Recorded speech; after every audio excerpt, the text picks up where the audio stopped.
Now, this is a challenge because I'm going to be telling a story about food. And I guess food is a universal language for all of us, right? Especially there in Singapore, wherein you serve a lot of some of the foods that have been my favorite. And whenever I talk about food from Singapore, I always get reminded with some of the delicious, food items that I have experienced together with my family. Well, there was the Hainanese chicken, of course. There was the carrot cake. There was the Hokkien mee, and there was the bakute, and there was, of course, well, this one, according to them, this is a kind of a dish that that needs an acquired taste to it, and that's the rojak. Well, hands down, everything that I've mentioned, I just loved it. And I am still, so excited to go back to Singapore and have a taste again of all of these foods that I have mentioned. But, well, aside from that, my story, well, like what I've said, my story is about food, right? But here it is. I, you know, I guess my story, well, it talks about something about, you know, when you get to be part of a community effort when everybody pitches in and comes out with something very special. Now that's where my story is coming from. Because my story this afternoon is about the stone soup.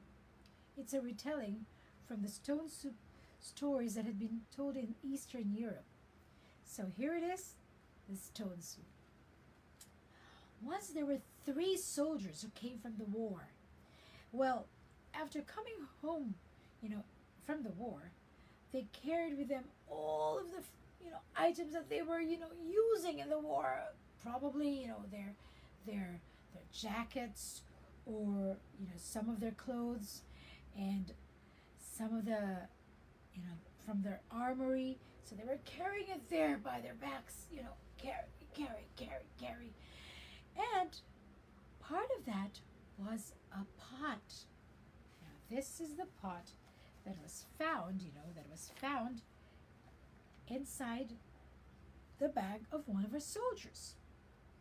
Now, this pot came in very handy for all of them, because whenever they would get, their rations of food, they would cook it in this pot and come up with the best tasting meal they would ever produce. Now that soldier, well, he was very hungry together with his two other soldier comrades.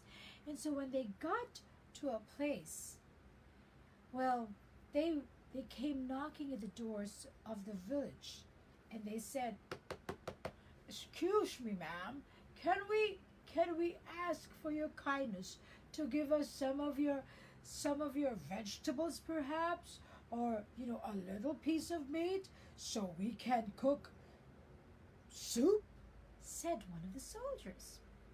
Now when the villagers heard that, since it was just, everybody just came, was just new from the war.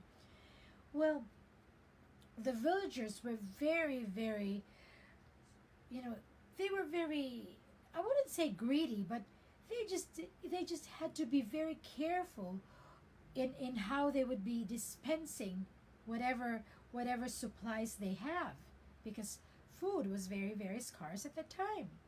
So when they came knocking at one of the villagers' houses there, so they said, when the old woman opened the house, the old woman then said, "Oh, I'm so sorry. I don't have anything much to share. Go. Probably you can go and check on the next house," said the old woman. So that is what just this soldier and his two other comrades did. So they walked and walked and walked, and they came to the nearest house after the first villager's house. So again they came knocking at the door. Knock, knock, knock, knock, knock. And so it was opened by this farmer. And then he said, What can I do for you, sir? Is there anything that I can help you with? And so the soldier, well, he was very probably excited because this poor farmer was asking him what he can do to help them. And so, very excitedly, he said to the farmer, "Oh, sir, I would just like to ask probably a couple of carrots, or perhaps some turnips, or perhaps some beets, or some herbs, because I would like to create a soup, a pot of soup for everybody." Now, when the farmer heard that he was asking for food, obviously the farmer didn't want to share because he was also very, he was also very worried that if he would be sharing his supplies, they might, end up getting hungry. So the farmer then said, "Oh, I'm so sorry. I do not have anything much to share. Off you go, off you go. Probably you can check on the other." They went to the third house, as they went to the fourth house, as they went to the fifth, the sixth, the seventh, the eighth house of that village. So the poor soldiers near the gate of the village, and they set up their pot, filled it with water, and now they got a big stone, placed it there in the pot, and as they were doing that, putting on the fire under the stove, they started to, just talk with each other and probably waited for the water to boil. And they stirred, and they stirred, and they stirred, and the water boiled and rolled, boiled and rolled. And the first villager, the first house that they knocked, that old lady came passing by. And so she peeked at the soldiers. And then she said, "Excuse me, what are you cooking there, soldiers? I thought you didn't have any food. So how come you are cooking from your pot?" And so the soldier then said, "Oh, madam, we decided to cook stone soup." And the second soldier said, "That's right, we decided to cook stone soup." And the third soldier said, "Uh-huh, we decided to cook stone soup." Well, the old lady, she then said, "Stone soup? Is there such a thing as stone soup?" Well, the soldier, he was the wisest of the three. And so he then said, "Oh, madam, haven't you heard of stone soup? Well, that's my specialty, and I cook the bestest ever stone soup in the land." Now, when the old lady heard that, she was very, very curious. Stone soup? Stone soup? Stone soup? And so, she then said, "What's in this stone soup? Can you tell me? Can you give me and share to me your recipe?" And so the soldier then said, "Oh, very well, madam. I can tell you the recipe of my stone soup. Well, first of all, you have to have a big piece of stone that you can use and boil in this pot. And you see, the water's boiling, the water's rolling, and I'm gonna stir, stir, stir." And that is what he just did. As he stirred on the boiling water, he then got some with his ladle, and he made, such a delicious sip from it. Oh, woo! That's a very good stone soup there. And so the old woman said, "Really? Can I taste? Oh, no, madam, no, not at all. Maybe my stone soup would be better if there's about, like, a couple of carrots in it. And when the old woman heard that, she then said, Carrots? Did you say carrots? Oh, yes, I have carrots at home. I can give you two. Wait, let me just get it for you. So she went back to her house. She got the carrots, and they dropped the carrots into the pot. So they dropped one, and they dropped two. They had two carrots in the pot. And the soldier then said, Oh, the water's boiling, the water's rolling. I'm going to stir, and see if my soup is ready. Got again some of the delicious stone soup, and he started to sip. Oh, better than ever. Maybe perhaps there's something wrong with my stone soup. And just about that, there was another villager. This time, it was a poor farmer, the second one, whom they knocked at the door in the village. So, the farmer then said, What are you cooking there, soldier? I thought you don't have any food. How come you're cooking from the pot? And the soldier then said, Oh, we are making stone soup. And the old lady answered, That's right, they're making stone soup. And they're going to share the stone soup to me. For I have carrots, and it's getting better. Now, as the farmer heard that there were two carrots and a big chunk of stone in it, he then said, Maybe your stone soup would be tasting better if you have some greens. So the farmer ran back to his house, got some greens, and more greens,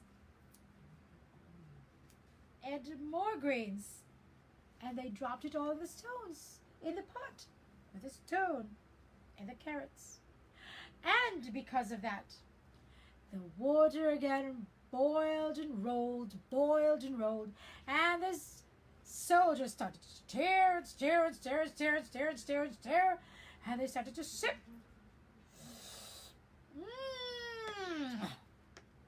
Better than ever, said the soldier.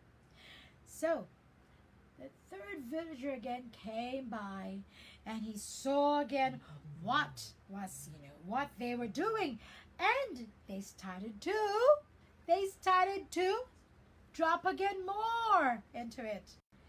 And well, that neighbor, well, she gave beets.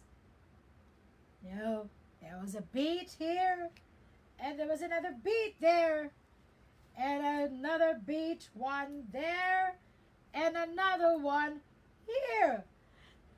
And the water again rolled and boiled, and the soldier again got some of it and sipped from the ladle. Oh my goodness, my stone soup is getting better and better and better. Thank you so much. But there was another villager. Now this villager again, she said, I have some potatoes. Maybe a stone soup would become better if you have potatoes. And she did give some of her potatoes. There was one here, and there was another one there, and there was another one here, and there was another one there dropped in the pot, and another one dropped into the pot of stone soup. And because of that, well, what happened to the water? It boiled and rolled, and the soldier again, well, he was happy. He was the happiest guy amongst all, because he knew that the stone soup was going to be now richer and better than ever. So he stirred and he stirred and he stirred, and he got some of the soup, and he sipped, and oh, the stone soup is getting to be, really, really, really good. And another villager came by, and he brought with him some turnips. And they dropped a turnip here, they dropped a turnip there, and they dropped another turnip. And the soup was getting better. But there was another one who came by. The butcher of the village came by, and then he said, maybe, just maybe, a little chunk of meat would add to the flavor of your stone soup. So they dropped that piece of ham into the pot, and the water boiled and rolled, and the farmer stirred and stirred and stirred in the pot, and he started to sip on the soup.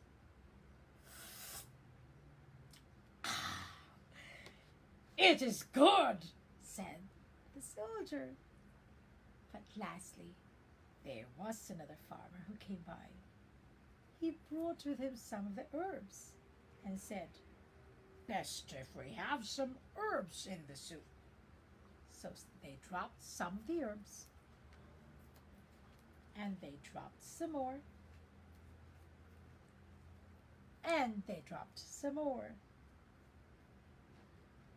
and the water boiled and rolled,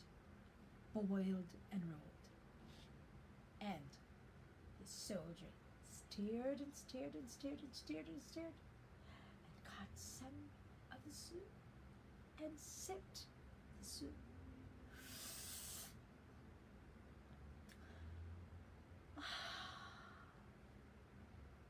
I guess our soup is ready. And when that happened, they all shared from the pot of stone soup. And the villagers then realized that it was indeed good to have shared what little they have to the 3 soldiers, because out of that came a pot of very, very good and delicious stone soup.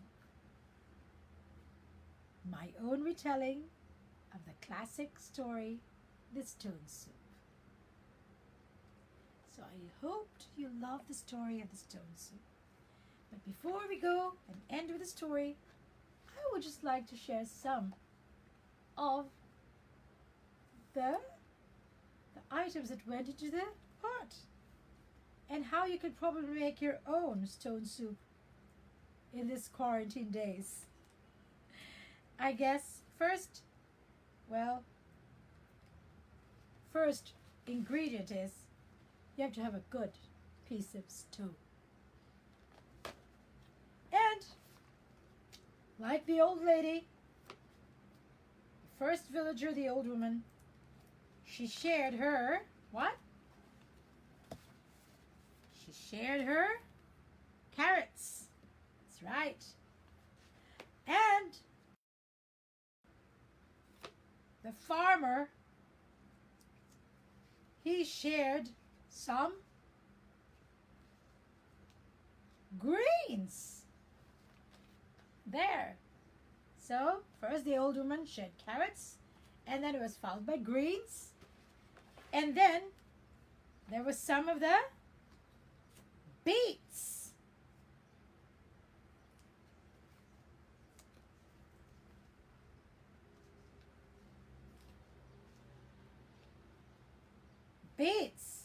And there was some potatoes, right? Some potatoes as well that were placed in the pot. And there were turnips too.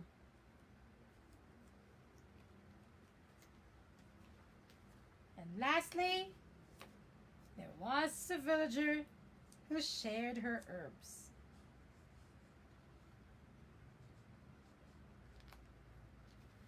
So I guess that's how it is. If you want, well, pardon me. I'm so sorry I forgot one, one essential ingredient for a stone soup. Well, depends though. If you like this on your stone soup, you can have it. If you don't, well, it's an option. I was talking about the meat. Remember, the butcher shared also what he can to have, to make the stone soup also come out good. So these are the ingredients of our stone soup. First of all, there was stone. Then there were the carrots and the greens and the beets and the potatoes and the turnips and then the herbs and then the meat, a small chunk of ham, all placed in the pot. And what did they have after? They had the bestest stone soup ever. And that, my dear friends who are listening here in Silvergood, is my pot. These are all the ingredients for my pot of stone soup. So I hope you love my story, and I hope that just like everybody else in the story, we'll do a little share of our, giving and loving to come up with something special that everybody can